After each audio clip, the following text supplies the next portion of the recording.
how do you start writing a book? Well, the starting point is you look within yourself and you ask, what message do you have that could really benefit or help or change other people? What message do you have that you would want your children to know to be able to live a better life? What message do you have inside that burns inside of you? You like to talk about it and explain it. And when you see articles in the newspaper about your message, you've got an opinion. You want to say or something, comment something. This is where you start. It's got to come out of you. And then what you have to do is remember that the great rule of life is prioritizing. Is you have so many ideas, but you've got to select one. And then what you do is you write at the top of a piece of paper, what are all the things I would want to talk about or include in this book if I was going to write it? And then you just simply write your answer to this question. Well, I want to mention this, and I want to mention that, and I want to mention this statistic, and this quote, and this story, and you just start writing. When I start to write a book, this is my technique, and I'll end up sometimes with 3 long pages of points, point. This is the starting point. It's almost like starting off down a hill when you're skiing. You then start to move faster and faster. I was just wondering what advice you would give young people who are considering careers as writers. I guess you should buy your book.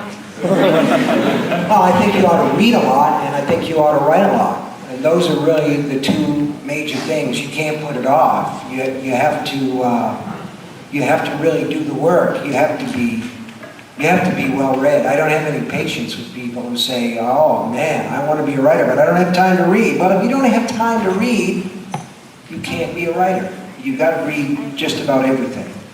So I think that's the most important thing. And then you have to read, and I mean you have to write in order to develop a style, to create a style of your own. And when it comes to the reading part of it, there's a magic moment. A really magic moment, if you read enough, that will always come to you if you want to be a writer, where you put down some book and say, this really sucks. I can do better than this. And this got published. A book, if it's going to succeed at all, if it's going to have any chance of succeeding, it's got to be vibrant and alive, and it's got to have a beating heart. It's got to be organic, and then it stands a chance. If it's not any of those things, then it's got no chance. I'm not saying it's guaranteed success, because that's in the lap of the gods, but to get to the starting line, you've got to have a vitality to the book. And the only way you can get that vitality is to have one mind working on it, which is yours. If you sit down to write a book and you say, this is what I really want to do, but this author says, do it this way, and that author says, no, do it this way, and the third author says, well, what about this? If you start doing it by committee, you're lost. It has no vitality. It just comes out like a cardboardy thing. And so the best advice for a budding writer is ignore all advice. I have some basic advice about how to approach writing, but you must remember what I said, there are no rules. So if what I say isn't useful to you, forget it. But what has always helped me was something a friend of mine, Floyd Salas, a novelist, told me in Berkeley years ago. He said, go where the pain is when you write. Go where the pain is. And I think what Floyd meant was write about what hurts. Go back to the memory that causes you conflict and pain and almost makes you not able to breathe. And write about it, explore it in the privacy of your room, with that keyboard. Go where that pain is. Don't be afraid of that. Well, I would add another rule to Floyd's. Go where the pleasure is. Go where you really want to be in writing. Write the exciting thing that you want to write. Write the book that's interesting to you. If you find that you're bored with the book, don't give it up and put it aside. Think, okay, well, what do I have to do to this book to make it interesting to me? Should I maybe change point of view? Should my character have a revelation? Should he just jump up and do something completely different? I mean, what do I have to do to make it exciting to me? And if you keep doing that with the book, if you keep making it exciting to you, if you keep doing what's interesting to you, pretty soon you'll be getting out of bed in the morning and thinking, I've got to get to work because I want to find out what happens. I mean, that certainly is what happens to me when I'm writing. I'm writing away, you know, and I get up and I think, oh my God, I have to know what Reuben is going to do up at Night Point. I left all the characters, you know, doing this and that. I have to know what's going to happen, what we're going to find out. And what we find out has to be exciting to me. And if you follow that rule, at least if I follow it, a book results. And that book is exciting to me, and it's exciting to other people. Not all of them. For every book I've written has gotten reviews on Amazon that say, this is the worst book ever published. This woman does not know how to write. So, you know, you can't bat 1,000. You can't win them all.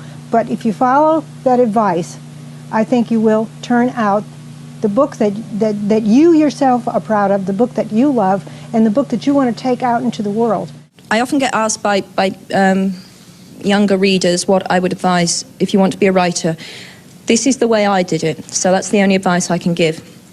You've got to read as much as you possibly can, because that's the best way to recognise good writing and to learn what makes bad writing, and those are very good things.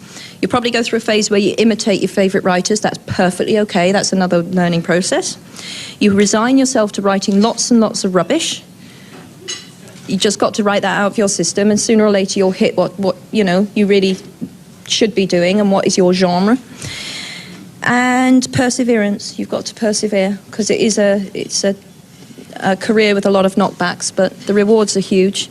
I don't mean in the sense that if that's what you really want to do, to be able to do it lifelong is the best thing in the world. Very rewarding. But it's not a career for people who are easily discouraged, that's for sure. And to their parents, don't tell them it's unrealistic. Never say that. Because even if they're not published writing, well, writing is the passion of my life, so it's an important thing to do. The key, like to me, the key of writing is this is it, which is, if you guys want to write or anyone wants to write, is my first thing is I assume no one cares. Whatever I'm writing about, I assume no one cares about what I'm writing about. Nobody cares about me. Yeah. Nobody cares about what I have to say. No one cares about the things I care about. Yeah. And if you just go from the premise that nobody cares, and how can I make them care? From the first sentence, from the first paragraph, you know, at the end of that chapter, how I'm going to make them turn to the next chapter. To me, my main goal is to keep it interesting for the people and assume no one's interested. What is inspiration? Inspiration is breathing, right? So you put what is outside inside of you, and then you expire. So inspiration is something that everybody has, not only writers. Everybody has when you or she or he do things with love. It is connected to this energy that we don't understand, we can explain, but it is connected with the energy of love. If you enjoy what you're doing, you're going to be inspired to share with other people. However, inspiration, you cannot guide inspiration. Inspiration is a boat, and you are in this boat in a sea. So there is this gigantic sea, and your boat is taking you. Inspiration is guiding you. Inspiration is this wind that is guiding you towards your destiny. If you try to guide inspiration, you're lost. You can do it, of course, but then go and write a technical book. What you need to do, what at least I need to do when I sit down to write, is to have an overall idea, as I mentioned in my previous podcast, but then allow myself to be guided by this overall idea. I go into this boat of inspiration, I sit here. Every morning when I'm writing a new book, when I was writing a laugh, normally I started at 11 o'clock in the morning. And then, of course, I had the ideas of the previous night where I was upstairs in my bed thinking, tomorrow I need to write about this, this, and this, and this. And I took a lot of notes. Then I sit here, I read these notes, and then I said, oh, let's try to do this, but I know it's not going to work. And then you start using your notes to write the next page, the next chapter. But the notes are not connected with your inspiration or my inspiration. So after half an hour trying to do this or that, I finally get into this boat, because you need the discipline also to go into this boat. And I allow myself to be guided. The first, even though I'm not a fiction writer at this point, who knows, maybe I'll try that and make a mess of things. But Bird by Bird, for all the psychological trials and tribulations, Bird by Bird is the book that I read when I feel like I'm going into the abyss or having a complete meltdown. It's a wonderful book for getting out of that. But I also would say, like, when you're stuck, when you're not sure what to write, tell a story. So, like, don't describe it, show it. So if you're like, oh, how should I describe this point, do this, do that, like bullet point this, bullet point that, give an example, give a story. So what's an example of how you did that in the 4-hour work week? Well, anytime I hit a sticking point, which was very, very, very often, I would. There were a couple things that I would ask myself: whose story can I tell? Like, who embodies this point or this principle? I mean, Jack obviously is a master of this style of storytelling. And secondly, Poe Bronson is a great writer and has written many, many good books. At one point, I heard him on a panel, and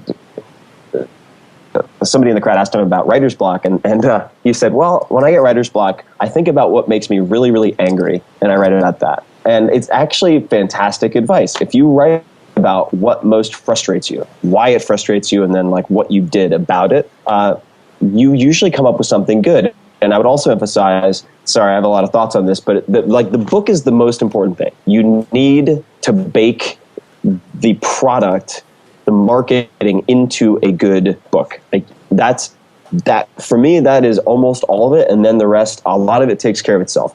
But what I would say is, make your quota really small. So 2 crappy pages a day, that's your quota.